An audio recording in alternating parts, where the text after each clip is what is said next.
내가 유 목사님보다 키가 적은가? 네?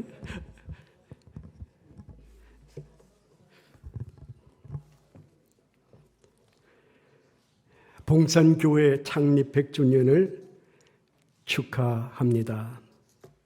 봉산교회는 1923년 3월 조선예수교 동양선교회 경성 총회본부 고문회의 결의에 따라 동년 6월 26일 조선예수교 동양선교회 이사회가 대구부 덕산정 86번지 소재 일본인 가옥 7평을 월세로 얻어 당시 경북지방 감리 목사였던 박형순 목사를 초대 목사로 파송하여 창립되었다고 합니다.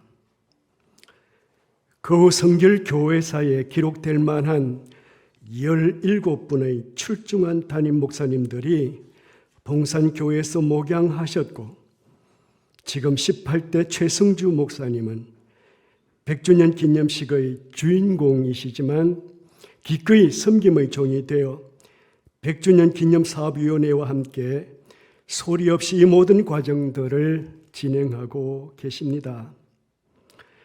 이 시간 저는 교육자들과 함께 같은 마음으로 봉산교회를 여기까지 세워오신 봉산의 모든 가족들의 수고와 헌신을 기억합니다. 기억하고 기록해야 할 수많은 사연들과 눈물겨운 감정들이 대하소설처럼 쌓였을 것입니다. 참 수고 많으셨습니다. 한 교회가 창립되어 100년을 지나는 동안 그 현장에서 그 시간을 창출하는 과정은 언제나 지난한 것입니다. 그러기에 100년이란 시간은 말 그대로 흔들리지 않는 역사입니다. 오늘 우리는 봉산 100년사의 의미를 무엇보다 하나님의 말할 수 없는 은혜인 줄 알고 역사의 주인이신 우리 주님께 영광과 감사를 올려드립니다. 아울러 봉산교회 100년 역사는 오늘 봉산교회만의 영광이 아니라 종교사적으로는 불교가, 교회사적으로는 장로교가 주류인 이곳 소수의 비주류에게는 참 지극히 배타적인 도시 대구에서 지금 소수 비주류로 거의 변방으로 내몰린 기독교 대한성결교회에게 흔들리지 않는 이정표가 세워진 것이고 또 우리들만의 고유한 영토가 확보된 것을 의미합니다. 다시 한번 축하하고 축복합니다. 1987년 어느 늦가을 새벽에 군의우보교회 이창만 전도사로부터 봉산교회 류연창 목사님과 몇몇 장로님들이 우보교회로 오셔서 저를 찾으신다는 급한 연락을 받았습니다. 당시 이찬규 전도사가 단독 목회를 위해 이두교회로 옮기면서 저를 후임으로 추천했던 것인데 저는 수화교에서 최소 5년은 움직이지 않을 거라고 말씀드렸거든요. 하지만 일개 부목사, 당시 아직 목사 안수를 받지 않았는데도 그 부목사를 청빙하기 위해 봉산교회 당회가 기꺼이 움직인 사태를 저는 무겁게 받아들였고 결국 88년 1월 첫째 주일에 봉산교회에서 새로운 사역을 시작했더랬습니다. 적어도 그날 이후 오랜 시간 봉산교회는 제 심장의 일부가 되었습니다. 저는 오늘 봉산 100주년 기념식의 현장에 그저 이름 없는 예배자로 참석한 것 자체로 영광스럽고 자랑스럽고 고맙습니다. 참 개인적으로는 고 유연창 목사님 그리고 우리 문홍채 장로님 사랑을 많이 받았습니다. 우리 문홍채 장로님은 마치 나를 막내 아들인 것처럼 지금도 그렇게 지켜봐 주십니다. 감사하지요. 퇴임 후 혹시라도 정신이 무뎌질까 낯설고 불편한 곳에서 한 달씩 홀로 살아보기를 시작했습니다. 충남 부여의 어느 외진 시골 마을에서 힘겹게 온갖 벌레들과 공존하는 법을 배우던 중에 최 목사님으로부터 100주년 기념식 소식을 들었습니다.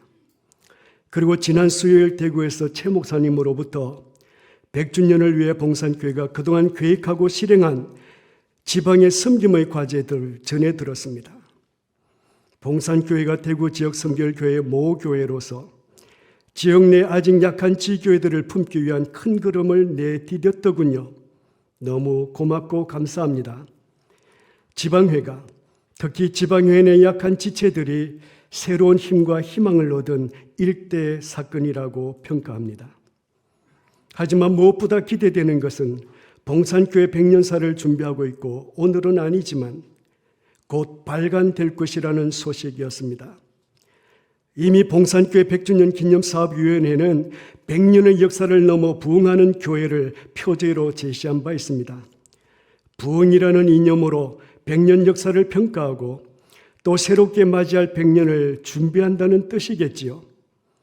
대구 성결교회 공동체가 여태 한 번도 경험하지 못했던 100년사를, 그리고 그 기록과 의미를 부흥이라는 익숙하지만 가슴 뛰는 키워드로 경험하게 되었다는 사실로 인해 다시 한번 기뻐하며 축하합니다. 널리 알려진 대로 E.H. 카하는 그의 유명한 저서 역사란 무엇인가 제1장의 끝부분에서 역사를 과거와 현재의 대화라고 정의했습니다. 이때 대화의 주체는 당연히 역사가이고 과거는 역사가의 손에 있는 팩트, 사실들이며 현재는 역사가의 해석 틀입니다. 그저 지나간 사실들과 사료들 혹은 인물들을 기록하는 것이 역사가 아니라 역사는 언제나 역사 철학이라는 뜻입니다. 그러기에 크로체는 그의 자유의 스토리로서의 역사에서 모든 역사는 동시대의 역사라고 선포합니다. E.H. 카하에 의하면 대화를 통해 확보되는 것은 의미고 교훈인데 이것은 당연히 미래로 개성되는 것입니다. 그에게 현재는 미래를 전제한 개념이었습니다. 제 소견에 봉산교회는 봉산교회의 특유하고 고유한 봉산의 전통과 문화가 있습니다. 봉산교회의 봉산교회다움, 이것을 저는 봉산정신이라고 부르고 싶습니다. 저는 오래전부터 이 문제를 주목했고 언제건 봉산교회 가족들과 토론하고 소통하고 싶었습니다. 이 문제는 역사의 기록보다 더 중요한 역사의 교훈을 전승하는 본질이기 때문입니다. 예컨대 부흥이라는 이념은 자명하거나 애매모호한 것입니다. 우리 모두가 이미 잘 알고 있거나 아니면 그 콘텐츠가 매우 불명확하다는 뜻입니다.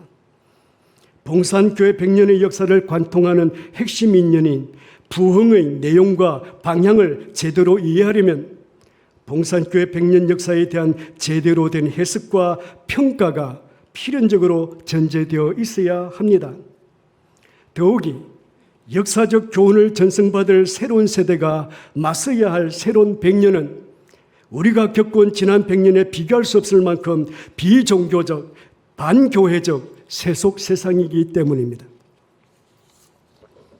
매우 거칠지만 단도직입적으로 말씀드리겠습니다. 감히 말씀드리자면 봉산교회는 이 땅의 어떤 성결교회와도 다른 고유한 전통과 문화를 가지고 있습니다.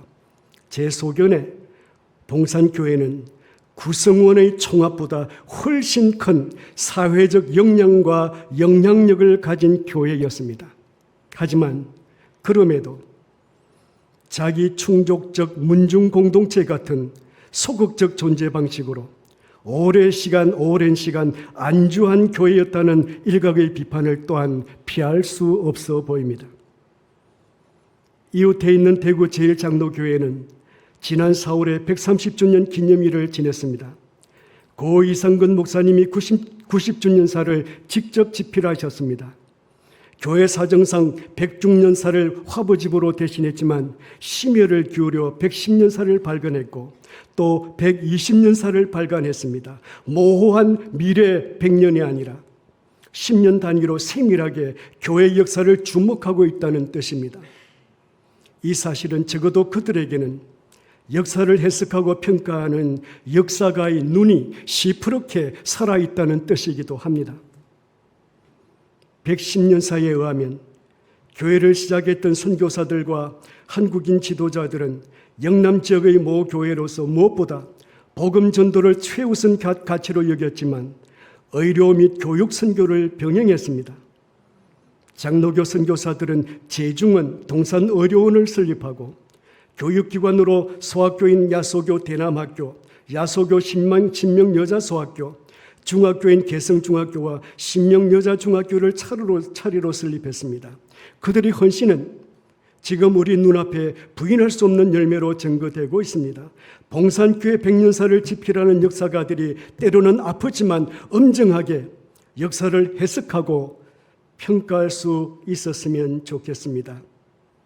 부흥의 콘텐츠에 교회의 최우선 가치인 복음 전도와 사회적 선한 영향력을 포함시킬 뿐 아니라 확장시켜야 한다는 뜻입니다. 그것들이 부흥보다 우선적인 교회와 그리스도인의 존재 방식이기 때문입니다. 저는 이 시간 정말 조심스럽게 고언을 드리지만 봉산교회는 능히 제 고언보다 더 넓고 나은 방식으로 스스로 전진해 나갈 역량과 관용을 지닌 것으로 믿어 다시 한번 축하를 드립니다. 감사합니다.